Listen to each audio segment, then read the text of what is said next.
Okay, thank you, everyone. And I heard mentioned a few times that I would be talking about micro nanoplastics, which is part of my research, but I'm not going to do that a lot today.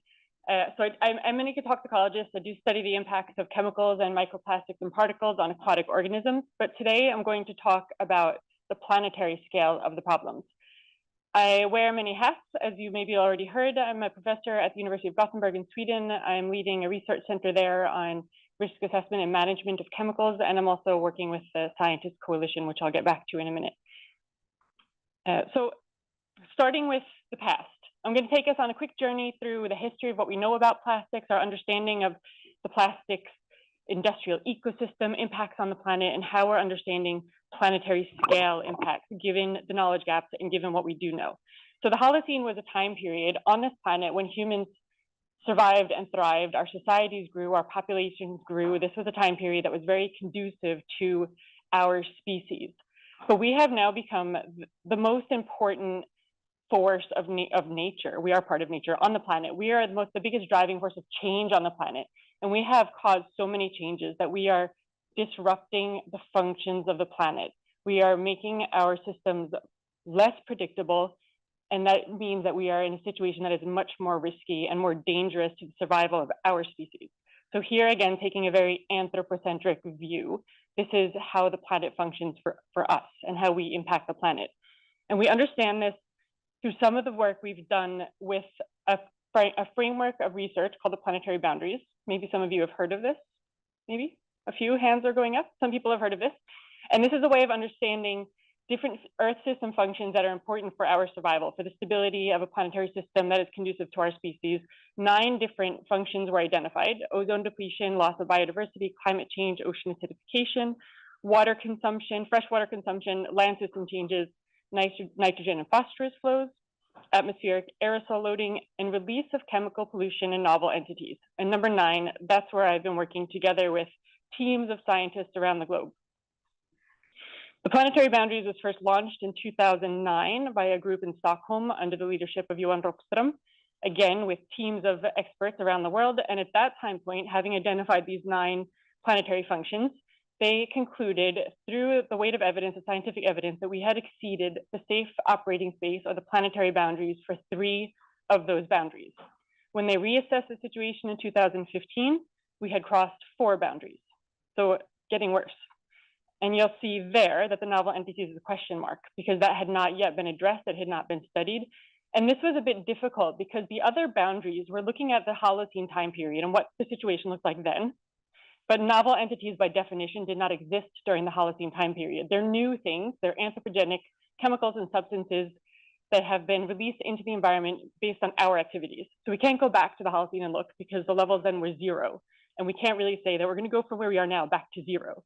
So, okay, how are we going to address this, and how are we going to understand where the boundaries are, or how far we've pushed ourselves outside a stable planetary function? And we did that first by trying to understand what we know. And what do we know? What are the novel entities? How do we understand them? This is a paper that was released in 2020 by Sanyan Wang and his group, inventorying how many anthropogenic chemicals there are registered for global production. And they came up with the number probably 350,000. Before this paper came out, we didn't really know what we said. Maybe there's 100,000. We're not really sure. So these are chemicals that are not natural to the Earth system, that are made by humans. Of these 350,000, 50,000 were confidential. Again, back to Senator Whitehouse's comments on how industry behaves. Confidential information, we're not allowed to know what they are. And 70,000 were ambiguously described. So we can't really necessarily understand exactly what those are either. Then there was a study that was done in 2021 by Swedish scientists that were using AI to scan through scientific publications, peer-reviewed publications on chemicals, and trying to get a feel for, of all of these chemicals, how many of them are we studying, and how many of them do we understand the large-scale environmental impacts of? And they came back after scanning through 130,000 different papers that were studying about 3,500 chemicals. Out of those 350,000, most of these are those that are listed in current legislation under pesticides and biocides legislations, metals we know quite a bit about, plant production products, and the REACH substances, so European chemicals legislation. But of those, we only understand the large-scale environmental impacts of 65 chemicals, what they're doing on the planet and what kinds of impacts they're having. So we don't really know all that much. And when it comes to plastics, obviously we're talking about plastics a lot now, and there's a lot of awareness about plastics, but this is not a new story. We've known about plastics in the environment for decades, and the first scientific publications came in the 1970s, documenting the spread of nurdles in seawater and their occurrence in fish stomachs, in bird stomachs. One of the papers that these authors put out was from the Hudson River, actually, in a production site that was here, and how nurdles were spreading from the Hudson into the North Atlantic and being found on beaches and animals. Other studies coming from other parts of the world also documenting plastics in the guts of birds, and now we know that some species of seabird are up to 99% contaminated by plastics. And there was also early evidence of plastics in the deep sea, and this is from trawls from Swedish fishermen that were pulling up plastics when they were fishing in the deep waters off the coastline there. So we've known about this for quite some time. This is another paper that came out recently trying to understand how many plastics are there to try to get a feel for the scale of the problem. And you'll see that those two top circles, the total weight of all the animals on the planet, including insects on land and in water, and comparing that to the total mass of plastics. And as you can see there, the mass of plastics is twice the mass of animals, but these are old numbers, and the new numbers for how much plastic we have on the planet is around about 11 gigatons. So a lot more. I don't actually have numbers for how many animals or the weight of the animals on the planet, so that might have also changed. But just to give you some numbers, again, complexity, this is what the chemical and petrochemical mass flows look like. Don't want you to learn all of this, but it's just to show you that there's a lot of systems and a lot of global transportation, a lot of incorporation into different products, into different markets, and we don't really have a good understanding of where everything is going. There's very little transparency, there's very little reporting. We don't know what is being produced, where it's going, where it's being used. And the same is true of waste flows.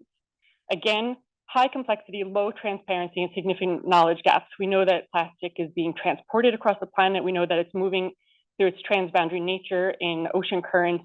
We don't know where it's going. There's a lot of black market numbers here. We don't have a good idea of where plastic is. This image you already saw from Pete about the numbers of chemicals that we're using in plastics. And as he said, one of the authors of this study is here with us today, Jane. So find her later. But they also cross-check this list of chemicals with the kinds of impacts that you can see. So toxicology or ecotoxicology of these chemicals. And you'll recognize some of these abbreviations. They're persistent, organic pollutants, they're mobile, they're toxic in aquatic systems, they have specific target organ toxicity. And this is the chemicals that we know something about. Again, 10,000 of the chemicals we lack data on. And when it comes to legislation, all of my fonts got all messy here, so apologies for that. This is a study that was put out by UNEP looking at chemicals legislations, and they came to the conclusion after looking at these that about 1% of the chemicals that are used in plastics are being regulated globally. And if we're going to understand plastics and understand how to solve the problems of plastics, we need to understand the life cycle of plastics. And as scientists, I would like to say that plastics starts with production, and they're produced by fossil fuels. And I think Nihan's going to tell us more about that in the next talk. But starting already at extraction and production, already there we can see environmental impacts through polymer production, product production, trade and transportation, use, and that's used both in commercial, industrial, and consumer uses. A lot of conversations around plastics will be focused on consumers and consumer products. That's a very small part of this big picture. Then waste and recycling, which we already heard is not working.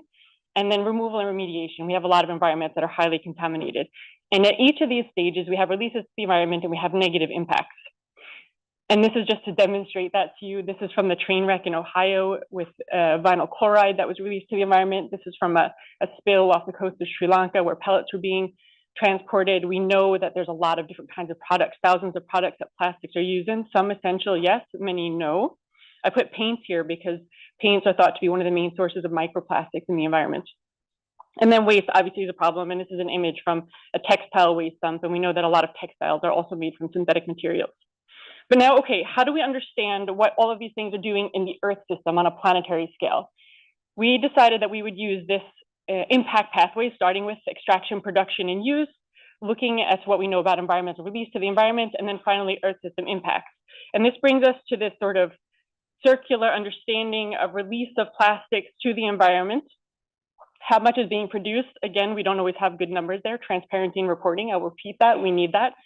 The under-regulated share of plastics, and Pete also mentioned this, that chemicals are also highly under-regulated.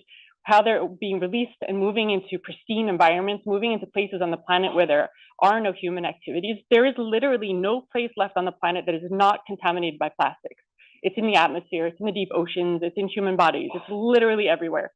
And then understanding how we understand toxicity and the impact on biosphere integrity. And that's what I'm going to bring you to now, where we did a pretty big, substantial literature study looking at the knowledge base of plastics impacts in the environment. So here I've rearranged the nine planetary boundaries, putting plastics and novel entities in the middle, and then trying to understand how plastics are interfering with Earth system functions. And we find climate impacts. So there's evidence of this in the literature. Nihan will elaborate more on this. Some of it's through greenhouse gas releases, some of it's through impacts on carbon sequestration in the ocean pump, in marine snow, some of it's through changes in albedo in ices in Arctic regions. And there's knock-on effects connecting to ocean acidification. We can see differences and changes in atmospheric loading and cloud formation that can have impacts on climate. So these are very complex systems that are interconnected with one another. There's also impacts on biodiversity. And this might be through the physical nature of plastics, where the plastics objects are leading to hitchhiking or spread of invasive species into new environments. We also know that the microbial community that is growing on plastic surfaces in the environment is different from that of other surfaces, and that these microbes have different functions, so their genetic functionality is different than others. We see changes in nitrogen and phosphorus fixation in sediments and soil. We see changes in antibiotic resistance, accumulation, and spread through different species of microbes on plastic surfaces. And again, here we have connections to other planetary boundaries. So these are all interconnected systems. And the sum of our work shows this, and this Medusa head is based on hundreds of scientific papers showing that, yeah, plastics are impacting all of the Earth system functions. They're all interconnected and impacting one another, leading to knock-on effects that exacerbate this problem. So, okay, now we have 6 boundaries crossed. I told you in 2009 there were 3, in 2015 there were 4, in 2022 there were 6. Again, we're going in the wrong direction. And importantly, these 3 have been crossed: biodiversity, climate, and novel entities. And these 3 are very important, like the very base of the functioning of our ecosystem. And we can understand them in another way if we look at the Sustainable Development Goals, which I'm assuming a lot of you in this room have seen before. But maybe you've also seen the wedding cake model. Have you seen this model of the system where you can take these blue and green goals down at the bottom, which indicate our biosphere? So the functioning of the planet. It's life on land, life in water, clean water, and climate action. And those are the very base that we need to stand on, that we need to build our human societies on. And without those, healthy and sustainable and functioning, we cannot build sustainable societies, and then we cannot have sustainable economies. So again, these are also connected to the triple planetary crisis, which is the UN way of identifying the 3 major threats to human societies as we're moving forward. And those are connected to climate, biodiversity loss, and pollution. So we did that too. We're science communicators.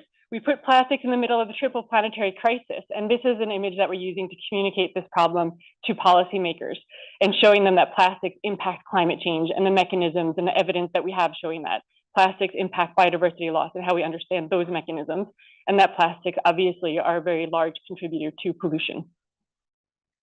So in general, I just want to finish by saying that plastics, the planetary boundaries work is a very biogeophysical framework. We're understanding how the planet functions, we're understanding changes in the biogeophysical functioning of the planet, but these are important for us to build our functioning societies on. So we need to take that information and connect it to what we're doing in other fields and how we're understanding sustainable societies. And we need to have other actors involved in those conversations to look at businesses and to include environmental justice and environmental racism, which are very big problems throughout the plastics life cycle.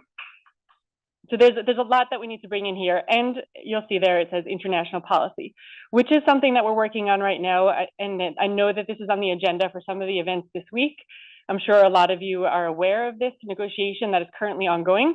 This is building on a lot of the science that has shown us about plastics in the oceans, about microplastics and macroplastics in the oceans, but that conversation grew into something that is much more substantial, looking at plastics throughout the life cycle, which is what I showed you earlier, and which starts with extraction and production. And finishing off here, the other hat that I'm wearing is together with the Scientist Coalition, and I know I see a number of our members in the room here. We're a group of 400 scientists from 60 different countries. We're all working in academic institutions, we're independent, and we're volunteering our time and our expertise to take all of our knowledge around scientists across disciplines, across fields of studies, and communicate that into the space to help ensure that the plastics treaty negotiations are based on robust, independent, scientific information to support evidence-based decision-making. We don't want to have regrettable substitutions. We don't want to work with false solutions. We also have a pretty strong conflict of interest policies, which is again an issue that Senator Whitehouse mentioned earlier on, and why that's problematic. So I'll stop there, and I'm going to be here all day if you have questions about other stuff.